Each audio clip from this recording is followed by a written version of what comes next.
movie blind spot. War for the Planet of the Apes. We have finally come to the end of this franchise that I don't think anyone asked for, but you know what? I would assume that everyone is extremely happy that it's around.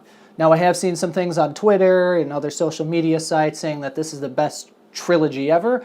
Let's not start sucking each other's dicks quite yet, huh? But I gotta give this movie credit. After 3 wonderful films, I probably spent the last 20 minutes of this movie crying like a baby, and you know what? It felt wonderful.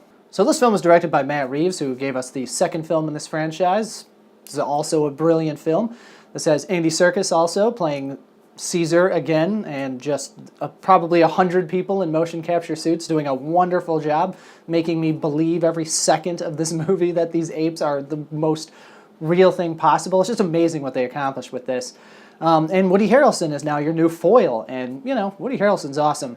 So what's great about this movie, especially as you go through all 3, is you become really attached to these characters. You have Caesar, obviously, you have Maurice, you have Luca, and you have Rocket. And all of these apes, not even humans, it's amazing, but you're more attached to these characters than you are a lot of characters in other movies. When you're attached to these characters the way that you are, when you take a movie like this, which, you know, one of the negatives I think for this movie is that the middle hour and 10 minutes, there's no action set piece, so it does tend to drag and get a little slow.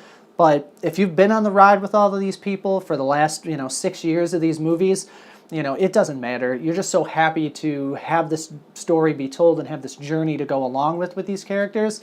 You're just so attached. It just makes it all easy. You can just kind of sit back, relax, and enjoy the events of this film and, what happens. So we have the addition of a little girl in this movie as well, and this actress who has 0 lines of dialogue absolutely nails it and gives you a lot to chew on for someone who just doesn't speak throughout the movie.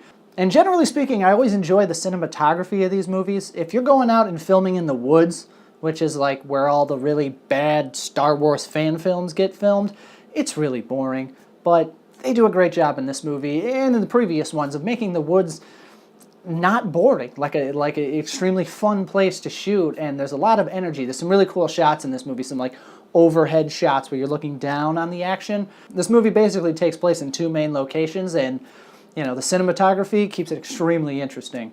And the tone of this movie is it's pretty dour. A lot of terrible, terrible things happen in this movie. They do add a new ape that they find who has been living on his own for a while, escaped from the zoo when all of this shit went down 15 years ago now, according to the timeline of this movie. And, thank God, because this ape gives you the right amount of comic relief in the exact time in which you need it. So right when you're starting to feel really terrible about what's happening to your characters on screen, he pops in and does a little dance, he does something funny, and you know what, it just makes the movie more enjoyable, that you have a little bit of an escapism from, basically the really dour and kind of sad tone that this movie carries with it. So there aren't many negatives that I have for this movie. I would say, once again, that middle hour and 10 minutes with no action set piece can get a little draggy. I don't think a 9 or 10-year-old is really going to put up with this movie the way that they might have put up with the other 2, because there is a lot of kind of fun, energy, action happening.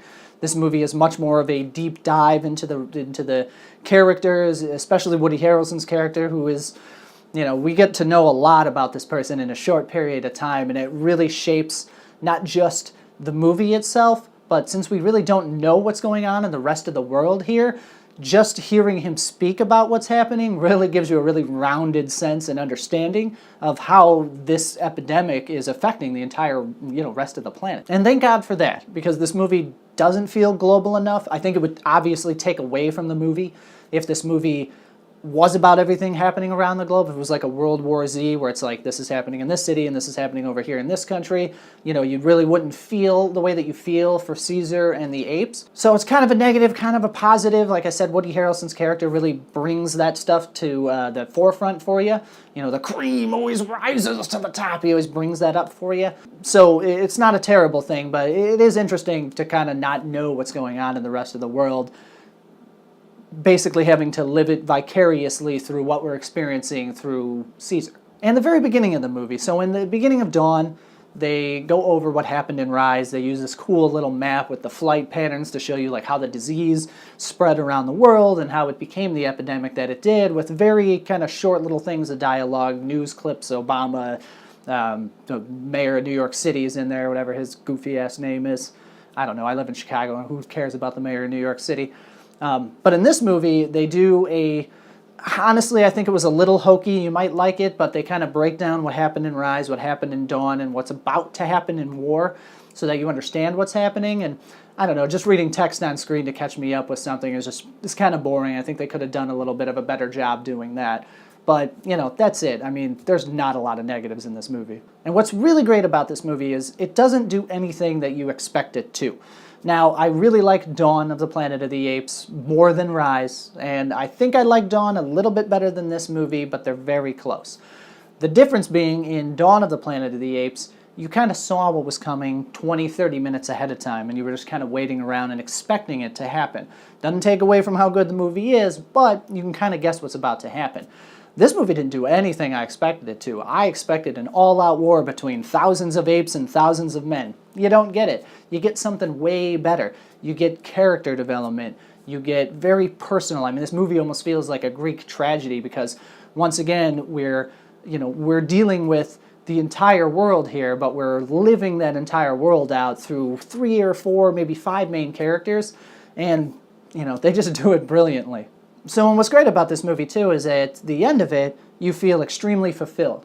You've been through 7 hours of film with these characters, and at the end you were just filled. I mean, I was crying at the end of this movie because, you come to the end of this big, long journey, you want to express your emotions, but I want more. I don't know if they're expecting to make 3, 4 more of these movies, 1 more of these movies. I can certainly tell you that if they try to remake Planet of the Apes, I ain't going to be cheering for no humans when they come back. If I hear, get your paws off me, you damn dirty ape, I'm going to be like, don't talk to Cornelius like that. That's bullshit, man. Have you had an idea what these guys went through to get to this point?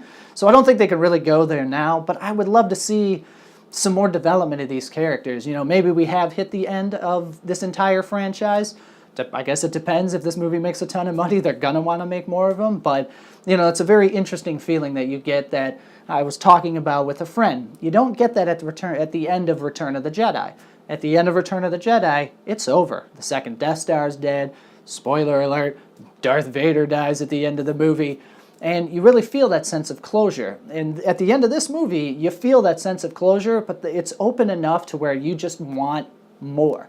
More from these characters, more from this world, more from these actors, more from this director.